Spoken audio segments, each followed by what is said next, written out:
When I took that summer job at the Kang mansion, I thought it would be simple, clean rooms, follow orders, earn enough for school. But then I met him, Kang Minjae, the billionaire son with eyes like secrets and a smile that could undo anyone's resolve. He was everything I didn't expect, and everything I couldn't ignore. Between the quiet halls, midnight melodies, and a lie that changed everything, our summer became something else entirely. A story I never meant to write, but one I'll never forget. This is Sweet Serenity BL.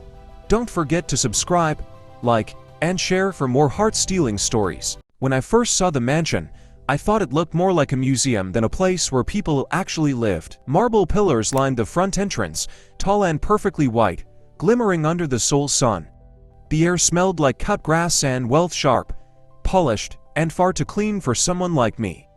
I tightened my grip on the strap of my backpack, trying to remember why I had agreed to this in the first place. Oh right, because my mother worked here.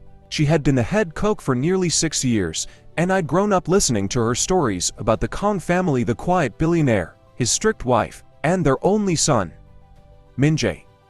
Every story about him came with a sigh or an eye roll. "That boy doesn't lift a finger," she would say while chopping vegetables.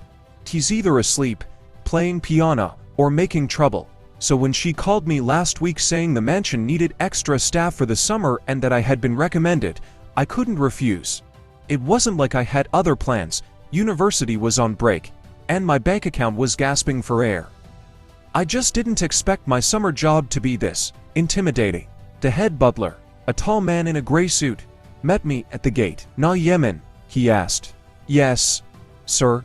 He nodded once, expression unreadable. "Follow me. Your mother is in the kitchen. But before that, we'll stop by the East Wing." "Why the East Wing?" I asked. "That's where you'll be working. You've been assigned as Mr. Kang Minjae's personal attendant." I stopped walking. "Wait, personal attendant? Like, his maid?" The butler gave me a look that said, "You'd better not question the system here." "Yes, you'll handle his meals, clothes, errands, and anything else he requests." I wanted to say no, but my mother's voice echoed in my head, "Be grateful, Yemen. Opportunities like this don't come often." So I nodded, pretending my heart wasn't racing. The East Wing felt like a different world. The hallway walls were painted in soft gray with black art frames lining the sides. Everything smelled faintly of sandalwood and money.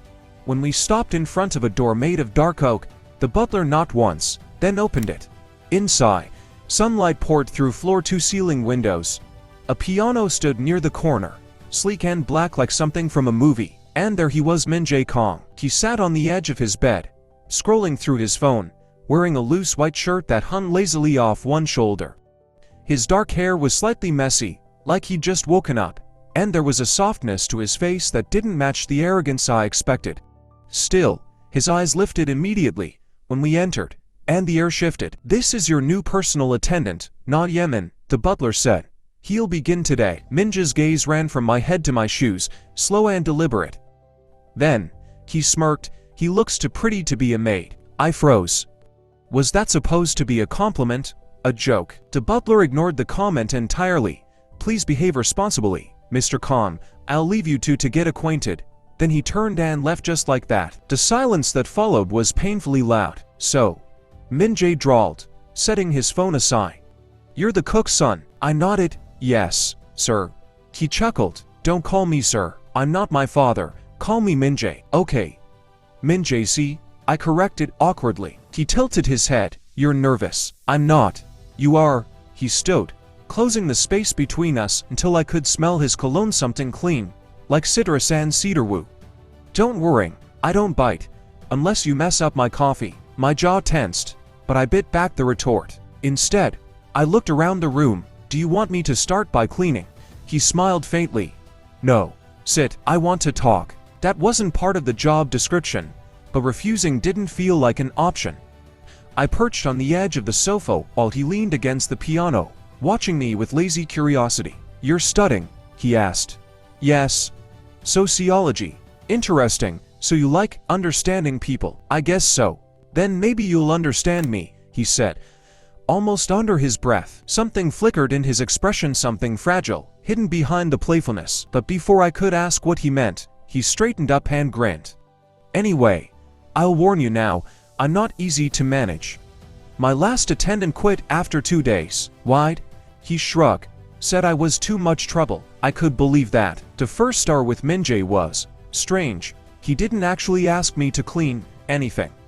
Instead, he tested me, asked me to guess what kind of person he was, made me tell him what I thought about the mansion, and laughed every time I gave a serious answer. But under that laughter, there was something else, a hint of sadness, loneliness. Maybe, at one point, his tone softened. Must be nice, working with your mom, he said.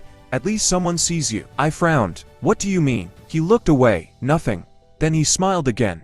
That practiced smile that didn't reach his eyes. Let's see if you last longer than 2 days. Jaemin. When Ashley left his room, my chest felt heavy for reasons I couldn't name. He was arrogant, spoiled, and yet, there was something magnetic about him. Something that made me want to stay. That night, when I passed the kitchen, my mother was wiping her hands on her apron. So, how was he? She asked. I hesitated. He's complicated. She laughed softly. That's one word for it. Just do your job, and keep your head down. Yeah, I said, but part of me knew it wouldn't be that simple. As I lay in my small staff room later that night, I kept replaying the way Minjay had looked at me like he saw something interesting, something unexpected. And I couldn't shake the feeling that my summer was about to become far more complicated than I had planned. By the second morning, I had already decided that Minjay Kang was either trying to drive me insane or trying to figure me out. He woke up late, always around noon, and refused to eat breakfast unless the eggs were soft but not too soft, the toast was barely golden, and the coffee was brewed at a mood-friendly temperature. Whatever that meant. Your coffee tastes sad, he said on my third day, frowning into his cup. I blinked. It's coffee, not therapy. He smiled. That same half-smirk that made it impossible to tell when he was joking. You'd be surprised, some mornings, coffee's the only thing that listens. It was a strange thing to say, but Minjay had a way of turning even sarcasm into poetry. Most of my job revolved around keeping up with his unpredictable habits. 1 hour, he'd want silence. The next, he'd demand that I play music in his room while he painted. Yes, painted. His walls were covered in canvases, bursts of color and chaos that made no sense to me but seemed to mean everything to him. Once, I asked if anyone ever saw his work. No one, he said without looking up. My father thinks painting is a waste of time. But it's the only thing that makes me feel real. That was the first time he said something that didn't sound rehearsed. And I didn't know how to respond, so I just nodded and kept quiet. One afternoon, while I was folding his shirts, Minjay walked in holding 2 cups of iced coffee. I made one for you, he said. You made this? I asked, genuinely surprised. He looked offended. I'm rich, not useless. I smiled. Well, that's debatable. His jaw dropped slightly before he laughed, the sound bright and unguarded. You're getting bold, Jaemin. Maybe I'm just getting used to you, I said. For a second, the air between us changed. His laughter faded, replaced by a softness I couldn't explain. He looked at me like I was something worth noticing, like I wasn't just the cook's son but someone he wanted to understand. He took a slow sip of his drink, eyes still on me. You shouldn't say things like that, he said quietly. Why not? Because I might take them seriously. I didn't know what to say after that, so I looked away, pretending to be focused on the shirts again, though my hand suddenly didn't seem to work properly. Minjay's moods were unpredictable. Some days, he was lighthearted, teasing me about my posture or how I pronounce English words. Other days, he barely spoke, his face blank as if the world had lost its color. One night, I found him in the music room. It was past midnight, and the rest of the house was asleep. He sat at the piano, playing a soft, haunting melody I didn't recognize. I was about to leave quietly when he said, "You can come in." The melody stopped. I stepped closer. "You play beautifully." He smiled faintly. "It's easier than talking." "Talking to who?" He hesitated. "My father, mostly. He doesn't listen unless it's numbers or business reports." He tapped the piano keys, his fingers gentle. I used to think if I played well enough, he'd notice me. Did he?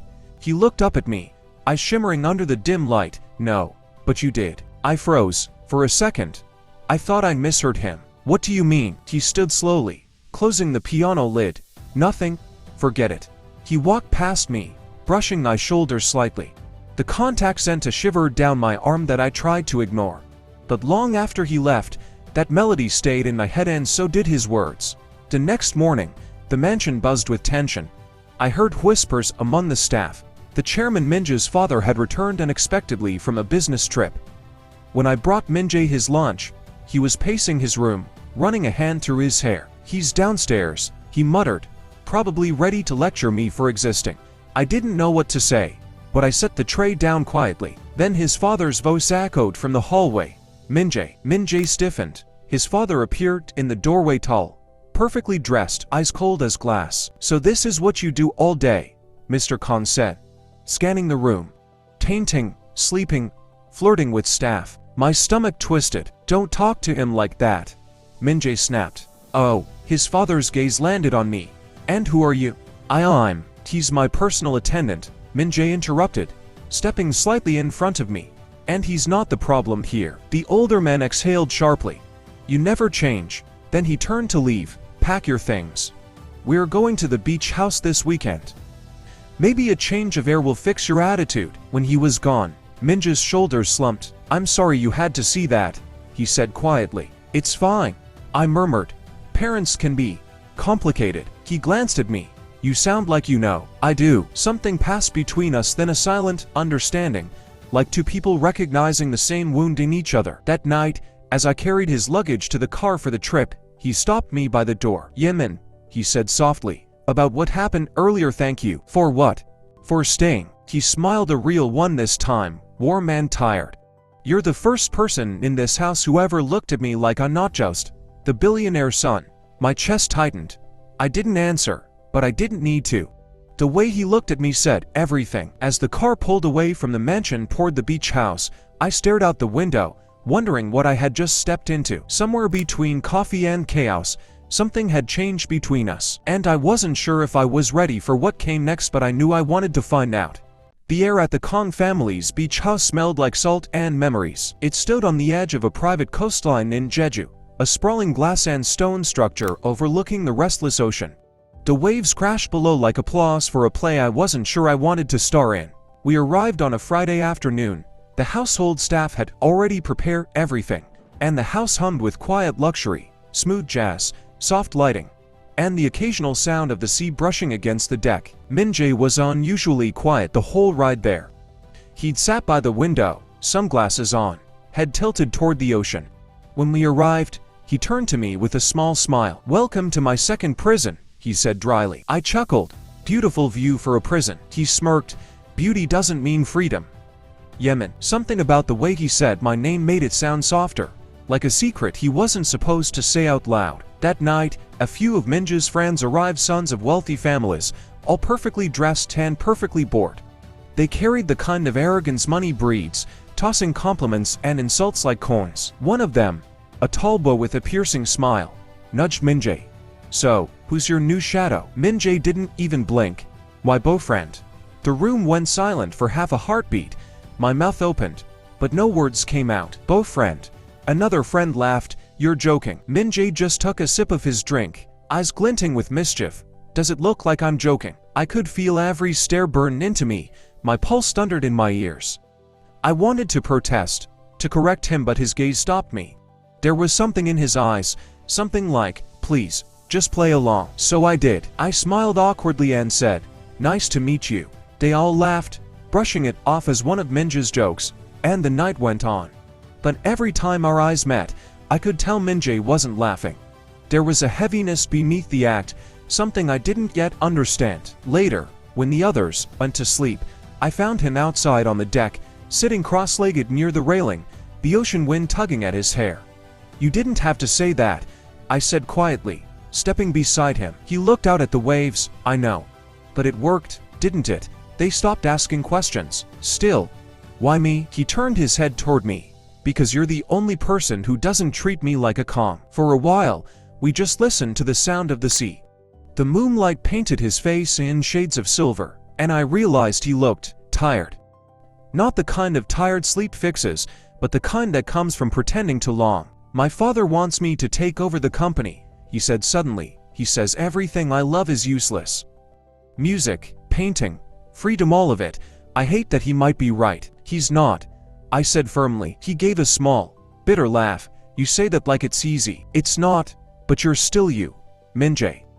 That's worth something. He looked at me for a long time, I searching mine like he was trying to find the truth inside my words. Then, very quietly, he said, "You're the only person who talks to me like I'm real." My heart squeezed painfully.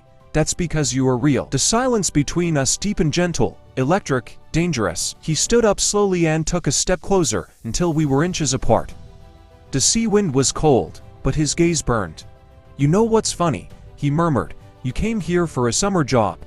But somehow, you ended up fixing things I didn't know were broken." Minjay. Before I could finish, he reached up, brushing a strand of hair from my forehead. The touch was feather-light, almost questioning. His voice trembled slightly when he spoke again. "I like you, Jaemin." The words hung between us, fragile and beautiful. "I like you more than I should." My breath caught. I didn't trust my voice, so I said nothing. He took a shaky breath and turned as if to walk away, but I caught his wrist. "Minjay." He froze. I stepped closer, my heart pounding. "You shouldn't be the only one saying that." His eyes widened. "I like you too." For a moment, neither of us moved. Then, slowly, he smiled soft, disbelieving, and real. We didn't kiss, not that night. Instead, we sat together until the horizon began to blush with dawn. He rested his head on my shoulder, and I let him. The sound of the waves filled the silence, steady and endless. In that quiet, I realized that love didn't always need grand gestures or perfect timing. Sometimes it was just two people sitting in the dark, finding peace in each other's company. When summer ended, the mansion didn't feel as intimidating anymore. Minjay had changed subtly, like a melody played softer but clearer. He painted more, laughed more, and when he looked at me, it wasn't with curiosity anymore, it was with trust. On my last day, as I packed my things, he stood by the door, hands in his pockets. "So, you're really leaving?" "Yeah. Classes start next week." He nodded slowly. "Will you come back?" "Do you want me to?" I asked. He smiled, that familiar teasing smile, but his voice was gentle. "You already know the answer." As I stepped out of the mansion for the last time, the summer breeze followed me down the hill. It carried the scent of sea salt, coffee, and a memory that felt like a promise. Maybe our worlds were different. Maybe we'd never fit into the same storybook. But for one summer in Seoul, under a mansion's shadow and beside a restless sea, we wrote something real. And that was enough.